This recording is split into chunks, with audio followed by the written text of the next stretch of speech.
दोस्तों स्वागत है आज हिंदी के प्रैक्टिस सेट नंबर 8 में। इससे पहले हम 7 प्रैक्टिस सेट कर चुके हैं।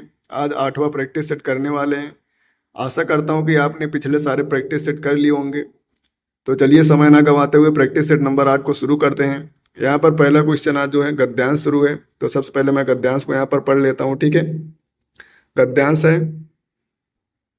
यहाँ पर गद्यांश है, भारत जैसे देश के लिए सहकारिता की पद्धति को अपनाना विशेष रूप से आवश्यक है। इसका कारण यह है कि भारत में छोटे किसानों तथा व्यापारियों की संख्या अधिक है। ये लोग निर्धनता तथा व्यवस्था के चक्र में पूरी तरह फंसे हुए हैं। सहकारिता ही इनकी शक्तियों का एकमात्र सूत्र में पिरोकर उनका उद्धार कर सकती है। कृषि के क्षेत्र में तो सहकारिता की पद्धति विशेष रूप से उपयोगी है। इसकी सहायता से खेतों को बड़ा किया जा सकता है तथा क्रय विक्रय का समुचित प्रबंध हो सकता है। गृह उद्योगों के विकास के लिए भी सहकारिता की पद्धति बहुत लाभकारी है। बैंक, व्यापार तथा यातायात के क्षेत्र में भी सहकारिता के आधार पर संगठन किया जा सकता है। सहकारिता के सिद्धांतों की इन विशेषताओं की दृष्टि से रखकर ही हमारी पंचवर्षीय योजनाओं में सहकारिता को बहुत ऊंचा स्थान दिया गया है। योजना आयोग का यह विचार है कि अर्थव्यवस्था के विभिन्न क्षेत्रों में सहकारिता का अधिकाधिक उपयोग किया जाना चाहिए, ठीक है। तो ये रहा हमारा गद्यांश। अब इससे संबंधित प्रश्न कर लेते हैं। इससे संबंधित पहला प्रश्न है यहाँ पर, उपर्युक्त अवतरण का सर्वाधिक उपयुक्त शीर्षक कौन सा है। तो देखो यहाँ पर पहली चीज तो जो ऑप्शन नंबर डी लिखा हुआ है बिल्कुल गलत हो जाएगा, क्योंकि किसी भी गद्यांश का सिर्फ एक शीर्षक होता है, ठीक है। तो इसका शीर्षक जो हो जाएगा सहकारिता में लाभ, ठीक है। इसके बारे में बताया गया है, ऑप्शन नंबर सी सही हो जाएगा। अगला क्वेश्चन है यहाँ पर, सहकारिता का अर्थ क्या है। तो सहकारिता का अर्थ होता है मिलजुल कर कार्य करना, ठीक है। तो मिलजुल कर कार्य करना सहकारिता का अर्थ होता है। ऑप्शन नंबर बी सही हो जाएगा।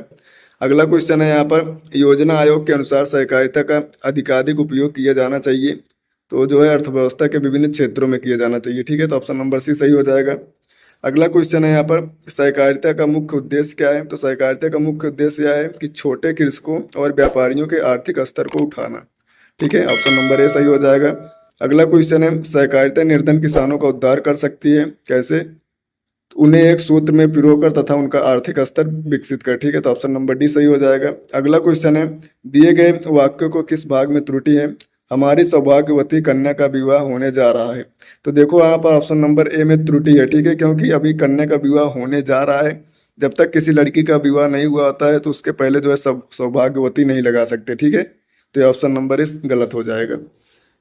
उसके बाद क्वेश्चन नंबर 7 की तरफ चलते हैं। तो दिए गए वाक्यों के किस भाग में त्रुटि है। जनता को कुसंस्कारों से मुक्त करने के लिए संतों ने रूढ़िवादों और अंधविश्वासों पर कठोर प्रहार किए। तो देखो यहाँ पर ऑप्शन नंबर बी में गलती है, रूढ़िवादों, ठीक है। रूढ़िवादों कोई शब्द नहीं होता। एक तो होता है रूढ़िवादी और दूसरा जो होता है रूढ़िवादी से बनता है रूढ़वादियों, ठीक है। तो वादों कोई शब्द नहीं होता, ये गलत हो जाएगा, ठीक है। Option number B. अगला क्वेश्चन है यहाँ पर, सागर ने स्वतंत्रता पूर्वक राम के चरणों की पूजा कर उनकी ग्रहण की। तो उनकी जो है दास्ता ग्रहण की, ठीक है। ऑप्शन नंबर ए सही हो जाएगा। अगला क्वेश्चन है, ईश्वर से डरना भाग्यशाली बनने का क्या है। तो लक्षण है, ठीक है। ऑप्शन नंबर ए सही हो जाएगा। अगला क्वेश्चन है, प्राणों के भय से इसमें से आपको मतलब सेट करना है कौन सबसे पहले आएगा, ठीक है। तो प्राणों के भय से एक लंबी हिचकी को ठीक है, एक लंबी हिचकी को रोकते हुए जो सांस खींची तो कई पलवा उसे अंदर ही रोके रहा, ठीक है। फिर सुक्कियों से वह धीरे धीरे टूटी, यानी कि ऑप्शन नंबर सी, ठीक है, रा या वाला, ठीक है। तो ऑप्शन नंबर सी सही हो जाएगा। अगला क्वेश्चन है यहाँ पर, प्राकृत भाषा से आशय क्या है। तो प्राकृत भाषा से आशय हो प्रकृति द्वारा प्रदत्त भाषा जो है वही प्राकृत भाषा कहलाती, ठीक है। ऑप्शन नंबर ए सही हो जाएगा। अगला क्वेश्चन है यहाँ पर, निश्चित शब्द क्रिया विशेषण के किस भेद के अंतर आता है। तो निश्चित जो है वो रीतिवाचक के अंतर्गत आता है, ठीक है। रीतिवाचक से जो है कैसे का प्रश्न करने पर मिलता है, ठीक है। जैसे वह हमेशा ही खाता रहता है, ठीक है। इस तरह के क्वेश्चन जो है रीतिवाचक के अंतर्गत आते हैं। अगला क्वेश्चन है, निम्नलिखित में शब्दों का विषम संयोजन कौन सा है, ठीक है। तो यहाँ रस्सी जो है तद्भव है, ठीक है। सरकारी फारसी शब्द है, ये भी ठीक है। पुरोहित सप्तम शब्द है, लेकिन लीची जो है वो तुर्की शब्द नहीं है, ठीक है।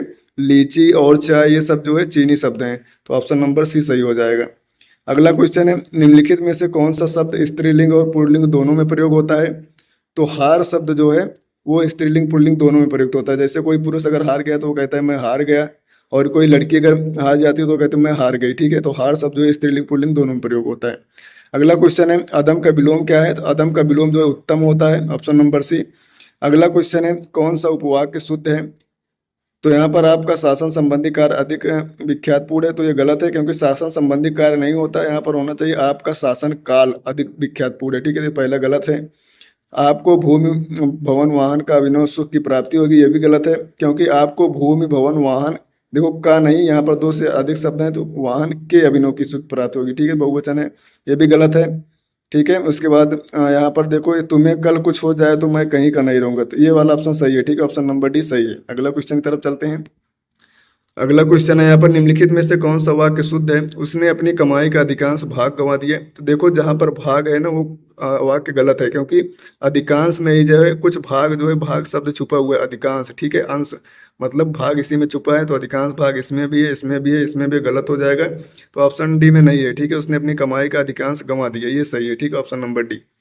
अगला क्वेश्चन है, इनमें से एक शब्द की वर्तनी अशुद्ध है। अधीन जो है सही है, भागीरथी भी सही है, अनुग्रहित भी सही है, जागृत नहीं होता, जागृत होता है। ठीक है, ऑप्शन नंबर सी सही हो जाएगा। ठीक। अगला क्वेश्चन है, अपने मत को मानने वाले के लिए कौन सा शब्द सही है? तो अपने मत को मानने वाला जो है आत्मभिमत कहलाता है। ठीक है, ऑप्शन नंबर सी।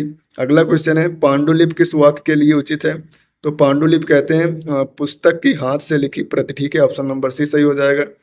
अगला क्वेश्चन है, निम्नलिखित शब्दों में से तद्भव शब्द कौन सा है? तद्भव जो है इसमें से कौन सा है? तो प्रगट जो है ये तद्भव शब्द है। ठीक है, प्रगट यानी कि प्रकट, इसका तत्सम होता है प्रकट। अगला क्वेश्चन है, समुद्री सांप में घातक परंतु बहुत कीमती जहर पाया जाता है, इस वाक्य में है, मतलब पूछ रहा है इस वाक्य में कितने विशेषण और कितने विशेष हैं? तो देखो, सांप के एक विशेषण यहाँ है समुद्री, और दूसरा जो है जहर। ठीक है, जहर विशेष है, तो जहर कैसा है? घातक और कीमती। ठीक है, एक विशेषण ये, एक विशेषण ये, एक विशेषण समुद्री। ठीक है, यानी कि तीन विशेषण हैं और एक सांप, दूसरा जहर, दो विशेष। ठीक है, तो ऑप्शन नंबर ए सही हो जाएगा, तीन विशेषण और दो विशेष। अगला क्वेश्चन है, मृगेंद्र का पर्यायवाची क्या है? तो मृगेंद्र का पर्यायवाची जो है शार्दुल होता है, ऑप्शन नंबर ए सही हो जाएगा। अगला क्वेश्चन है, अयोग वा का वर्णमाला में कौन सा स्थान होता है? तो ये स्वरों के पहले आते हैं, तो ये गलत हो जाएगा। ये स्वरों के बाद और व्यंजनों से पहले आते हैं, ऑप्शन नंबर बी सही हो जाएगा। अगला क्वेश्चन है, दिए गए शब्दों में शुद्ध शब्द कौन सा है? तो जो है धनिका जो है ये शुद्ध शब्द हो जाएगा। ठीक है, ऑप्शन नंबर सी। ये धाना की और धना की, धान की ये नहीं होता, धनिका शब्द सही होता है, ऑप्शन नंबर सी। अगला क्वेश्चन है, राम ने कहा कि मैं कल नहीं आऊंगा, वाक्य में कल नहीं आऊंगा क्या है?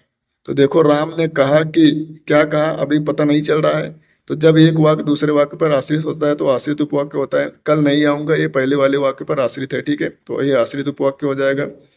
अगला क्वेश्चन है, नायक का संधि विच्छेद क्या होता है? तो नायक का संधि विच्छेद नय प्लस अक। ठीक है, ऑप्शन नंबर ए सही हो जाएगा। अगला क्वेश्चन है यहाँ पर, वाग वाग वाग्दत्ता का संधि विच्छेद क्या होता है? तो वाग्दत्ता का संधि विच्छेद होता है वाग प्लस विदग्धता। ठीक है, ऑप्शन नंबर बी सही हो जाएगा। अगले क्वेश्चन की तरफ चलते हैं। अगला क्वेश्चन है, गंगा गए गंगादास, जमुना गए जमुनादास, इसका अर्थ क्या होता है? यानी कि जिसका कोई दृढ़ सिद्धांत नहीं होता। ठीक है, ऑप्शन नंबर ए सही हो जाएगा। अगला क्वेश्चन है, खड़ी बोली में कौन सा समास है? तो यहाँ पर देखो, बोली कैसी खड़ी है, तो ये जो है कर्मधारय समास हो जाएगा। ठीक है, ऑप्शन नंबर सी। अगला क्वेश्चन है, बाबू ने बबुआइन को साड़ी दिलवाई, वाक्य में क्रिया बताओ। ठीक है, तो देखो यहाँ पर बाबू ने, एक तो बबुआइन कर्म हो गया और दूसरा साड़ी कर्म हो गया, तो यहाँ पर दो कर्म है, इसलिए ये द्विकर्मक हो जाएगा। अगला क्वेश्चन है यहाँ पर, विशेषण की स्थिति के आधार पर विशेषण के कितने भेद होते हैं? तो विशेषण के जो है, देखो कुछ लोग यहाँ पर चार कह रहे होंगे, तो वो गलत है, क्योंकि स्थिति के आधार पर पूछा है तो दो होते हैं, उद्देश्य विशेषण, विधेय विशेषण। अगला क्वेश्चन है, 62 में कौन सा समास है? तो 62 में जो है द्वंद्व समास है। अगर कोई संख्या 1 से लेकर 9 तक, उसके बाद जिसके जो है इकाई का अंक जिसका 0 हो, वो सारी संख्याएं द्विगु होती हैं, बाकी बीच की संख्याएं द्वंद्व होती हैं। ठीक है। अगला है, कौन स्त्रीलिंग है? तो स्त्रीलिंग इसमें से री जो है स्त्रीलिंग शब्द है। अगला क्वेश्चन है, निराला ने किस पत्रिका का संपादन किया था? तो निराला की पत्रिका का नाम मतवाला है। ठीक है, ऑप्शन नंबर ए। अगला क्वेश्चन है, रामचंद्रिका की रचना किसने की? तो रामचंद्रिका की रचना जो है केशव दास ने की, ऑप्शन नंबर बी सही हो जाएगा। अगला क्वेश्चन है, इनमें से कौन सी रचना तुलसीदास की नहीं है? तो इसमें से तुलसीदास की रचना जो है प्रेम वर्तिका, ऑप्शन नंबर डी सही हो जाएगा, ये नहीं है। अगला क्वेश्चन है, सन 2010 में साहित्य अकादमी पुरस्कार इनमें से किस रचनाकार को मिला? तो साहित्य अकादमी पुरस्कार जो है इसमें उदय प्रकाश को मिला था 2010 में। ठीक है। अगला क्वेश्चन है, मलबे का मालिक कहानी के रचनाकार इनमें से कौन से हैं? तो मलबे के मालिक के रचनाकार जो मोहन राकेश हैं। ठीक है। अगला क्वेश्चन है, भारत में संवैधानिक रूप से हिंदी का क्या स्वरूप है? तो हिंदी जो है भारत में राजभाषा है। ठीक है, ऑप्शन नंबर सी सही हो जाएगा। तो दोस्तों ये रहा आज का प्रैक्टिस सेट नंबर 8। आज का प्रैक्टिस सेट आपको कैसे लगा कमेंट में जरूर बताना। मिलते हैं एक नए प्रैक्टिस सेट के साथ, ठीक है। अगर अभी तक चैनल को सब्सक्राइब नहीं किया तो सब्सक्राइब कर लेना, और टेलीग्राम चैनल का लिंक जो है आपको डिस्क्रिप्शन में मिल जाएगा, तो जाके ज्वाइन कर लेना। वहाँ पर मैं प्रीवियस ईयर के जीके जीएस क्विज करवाता रहता हूँ, ठीक है। बाकी मिलता हूँ प्रैक्टिस सेट नंबर 9 के साथ, तब तक के लिए जय हिंद।